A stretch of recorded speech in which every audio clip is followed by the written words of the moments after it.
করা উচিত একটা নির্দিষ্ট সময় অন্তর আমাদের শারীরিক পরিস্থিতি বোঝার জন্য? না, এক নম্বর হচ্ছে লিপিড প্রোফাইল ডেফিনেটলি, আর একটা হচ্ছে HbA1c, তার মানে গ্লাইকোসাইলেটেড হিমোগ্লোবিন। এর মানে আমি একটু বোঝাই, অ্যাভারেজ ব্লাড সুগার গত 120 দিনে কত আছে সেটা বোঝায়। মানে আমাদের যে লোহিত রক্তকণিকা ব্লাডে থাকে ঠিক 120 দিন তার আয়ু, সুগারটা তার মধ্যে আটকে যায়।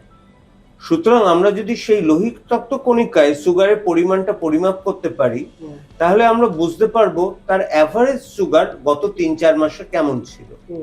তাহলে তো অনেকেই কি করে, ডাক্তারবাবুকে দেখাবো তো ডাবল ডোজে ওষুধ খেয়ে নিলাম, সেদিনটা খুব কম খেলাম করে ফাস্টিং সুগারটা কমিয়ে আনলো। এটা অনেকেই করতো, কিন্তু গ্লাইকোসাইলেটেড হিমোগ্লোবিনকে ভুল বলতে পারবে না। রাইট। আপনি ট্রেস নিয়ে আলোচনা করছিলেন, আমি আপনার একটা লেখা পড়লাম, চুল পড়া নিয়ে আপনার লিখেছেন, চুল পড়ার সমস্যা।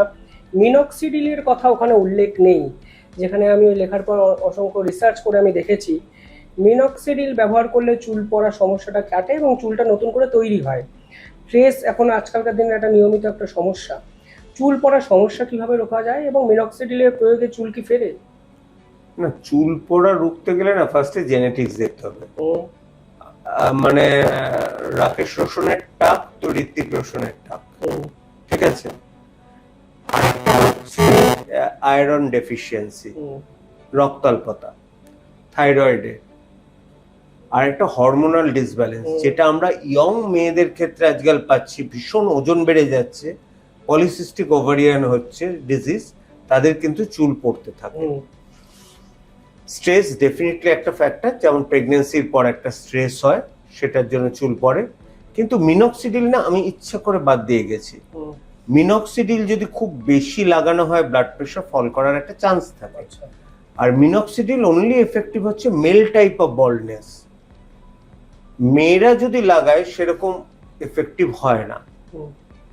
সুতরাং ওটা আমি ইচ্ছা করে দিইনি, আমি এমন কিছু ওষুধের কথাই বলেছি যেটা সেফ। মানে আমার মনে হয় যে যদি কোনো ভদ্রমহিলা আসেন চুল পড়া নিয়ে, ফার্স্টে আয়রন ট্যাবলেট দিয়ে ট্রাই করা উচিত, আর থাইরয়েড আছে কিনা দেখা উচিত।